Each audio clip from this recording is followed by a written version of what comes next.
Welcome back, Link Station, to another episode of Lincoln Pride Television. I'm Noah Dvorak. And I'm Kylie Koenig. Let's get started.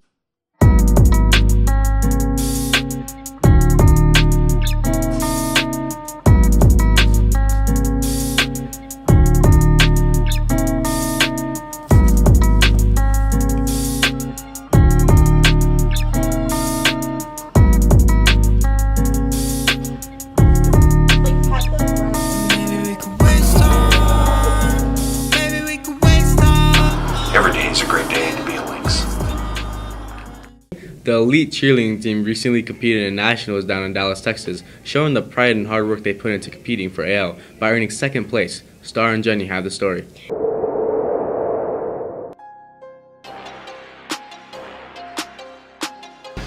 It means being the best at the sport that I am in, cheer, and it also helps a lot with like college, and it means a lot for school.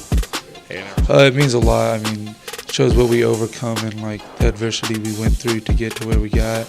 Know what we do. We got to show people what we can actually do, and that we're not just some cheer team from Iowa. Going to nationals means that we're good enough to compete all over the nation, and that it shows that we're more than just Summerall High School. It's going to be it's a huge thing to me. I mean, it's going to be in my memory for the rest of my life.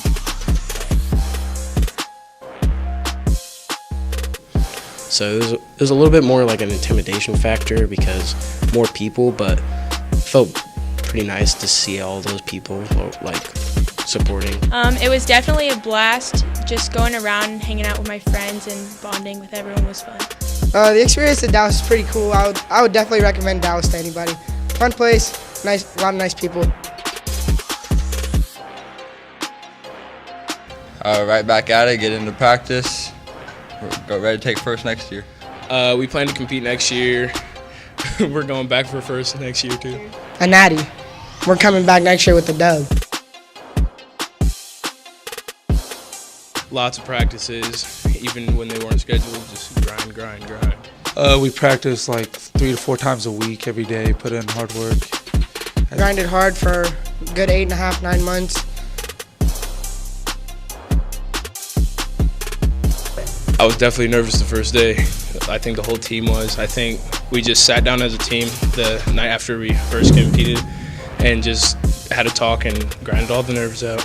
I was definitely nervous the first day, but after the first day, I was just ready to compete the second day and get it over with. A lot of people have said it's something that we weren't ready for and like something we had never seen before, but I overcame it just by sitting down with the team and having a nice discussion.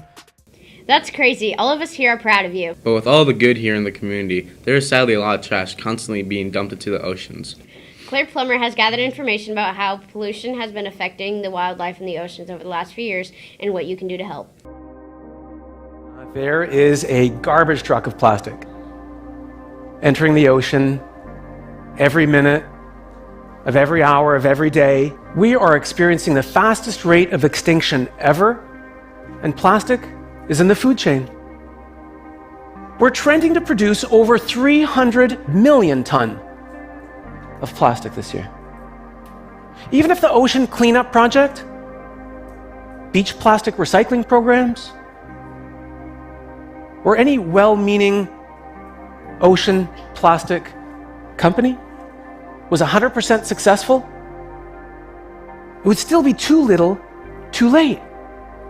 Plastic can't break down, so it can't actually ever go away. Did you know that the very first plastic straw you ever used is still somewhere on this planet? Somewhere. It will never break down and it will never go away. Living straw-free is actually really simple. All you need to do is make the decision to stop. Simple. And if you must use straws, you can make sure it's a reusable straw. Bamboo, stainless steel, glass, and paper straws are a much better alternative than plastic straws.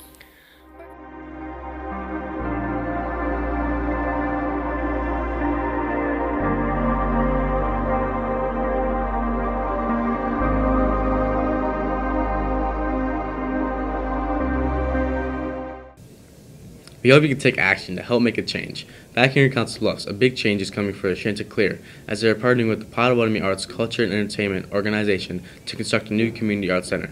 Hunter Garretts and Morgan Jaco have the details. After performing over 400 shows at the Chanticleer Theater, they are ready to shut their doors and open up a brand new facility in the Hoff Family Arts and Culture Center in collaboration with Potawatomi Arts, Culture, and Entertainment, also known as PACE. Chanticleer, at this point in time, Chanticleer is up for sale, which is very bittersweet for a lot of us that grew up doing theater there. But ultimately, the funds raised from the sale will go directly into the building and will help make the theater that much stronger in the new location. On the closing of Chanticleer, the president of the Chanticleer Board, Denise Pumpman, stated, "The theater has served the community well over the years, but it is starting to present its age in a variety of ways. Our roof leaks. When it rains, we often have a swimming pool under the thrust. And of course, we are home to the famous Chanticleer bats." With all these signs of aging, it was clear that something new had to be done. Chanticleer was approached 5 years ago to be a part of this new project driven by PACE. The conversation actually started about 7 to 10 years ago. The mayor at the time and one of the major funders, which most folks know, iOS Foundation, a lot of people kept on approaching them, both of them, and saying, we really need a performing arts center here in town. So what they did is they did over 20 community studies. So they engaged all of the arts nonprofits, not only in Council Bluffs, but the entire region, as well as thought leaders when it came to culture, history, and the arts in the area. The other thing they really wanted to do was build an arts and culture center. And so that's truly the first main initiative for PACE, is building the brand new theater and performing arts center here in town. The building will have 4 floors, with each floor dedicated to different forms of art and entertainment. The first floor will focus on the performing arts. Chanticleer, Canesville Symphony, and Ballet, Nebraska will be performing in the new Hoff Family Arts and Culture Center, along with a big open space made for weddings, conferences, graduation parties, and other large gatherings. Half of the second floor will be used by the Kitchen Council, which is an incubator kitchen for culinary entrepreneurs and food startups. There will also be culinary classes for all ages. In addition, the second floor will house a ballet, costume shop, and changing rooms, with 2 big rehearsal spaces.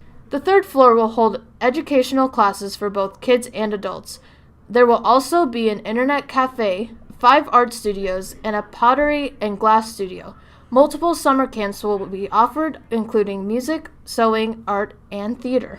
The fourth floor will not only have a featured art gallery, but will include an archive center for artists in the community who wish to keep pieces of historical and modern art alive. Putman also states, "Performing has been a part of our lives for many years, and we are thrilled to know that Chanticleer is going to be a part of the Council Bluffs community for many more years. We look forward to bringing the metro area and the Southwest Iowa Quality Live Theater to provide a wide range of educational experiences for our young people, and to work with the other participating art groups who will join us in the new building." You know, I really would love for the students to consider coming to help us set up, volunteer, be part of the productions, be on the tech crews, take the classes. I mean, this building is really built for you guys. The arts are alive, well, and growing in the metro area as PACE hopes to open in February of 2020.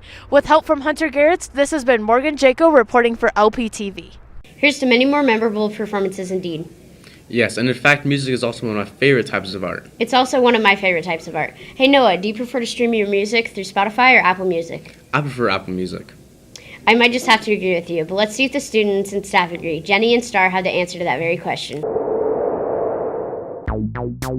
Apple versus Spotify. What was that? Spotify. I prefer Apple Music. Apple. Spotify. Spotify.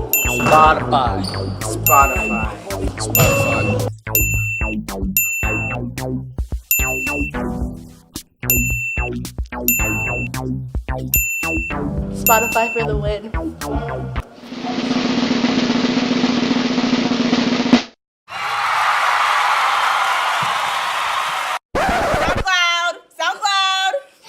Seems like a close race, but that's one for the books. Also, the Super Bowl may be in the books, but we are always ready for some good snacks. Abby and Damaris have prepared the perfect snack for any occasion. What's the Super Bowl without some super snacks? On this new episode of LPTV, we made some chocolate chip cookie dough footballs. Let's get started. The ingredients needed will be white decorating gel, chocolate candy quick, 3/4 cups of butter, 2 cups of all-purpose flour, 2 teaspoons of vanilla extract, 1/4 cups of sugar, 1/2 cup of brown sugar, and 1.5 cups of chocolate chips.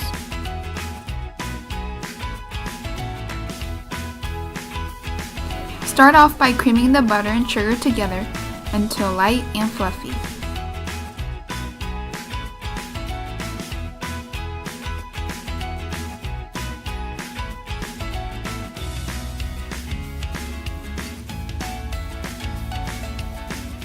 Mix in the 2 teaspoons of vanilla extract. Add your flour and mix till well combined. Add 2 tablespoons of water if needed to help the dough come together. Blend in the chocolate chips, and then you can get started on shaping your footballs.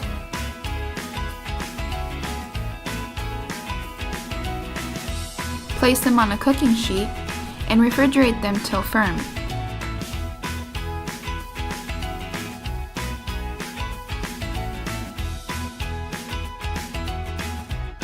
While you are waiting, you can heat up your chocolate by putting it in the microwave for about 1 minute and 20 seconds.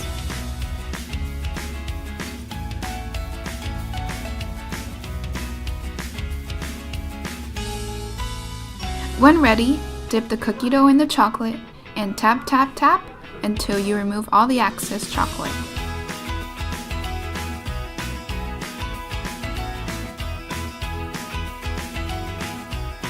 Wait for the chocolate to harden and you can begin decorating.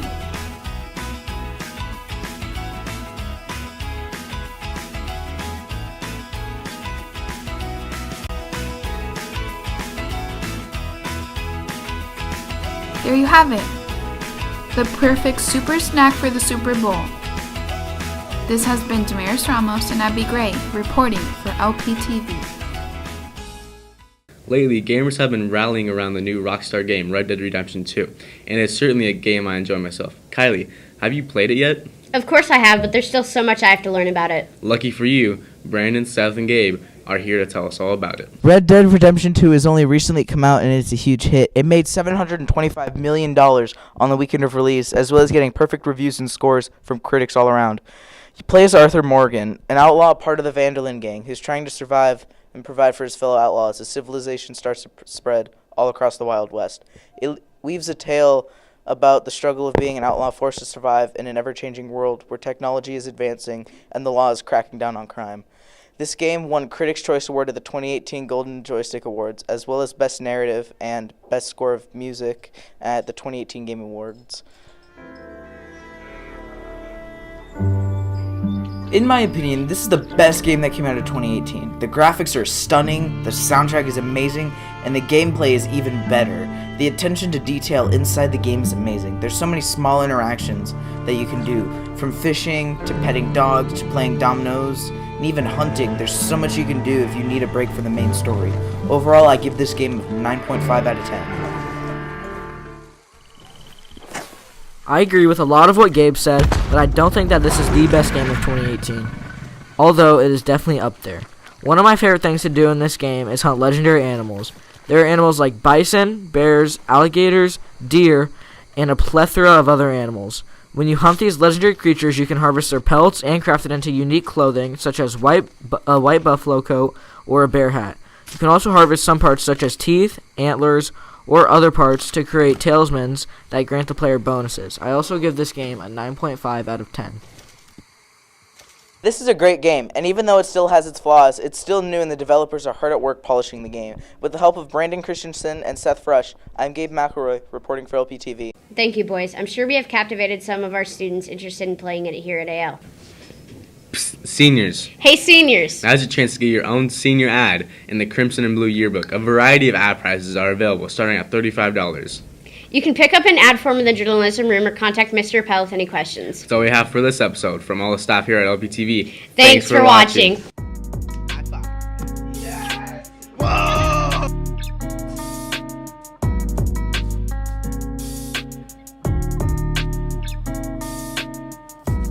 To another episode of LP. Why?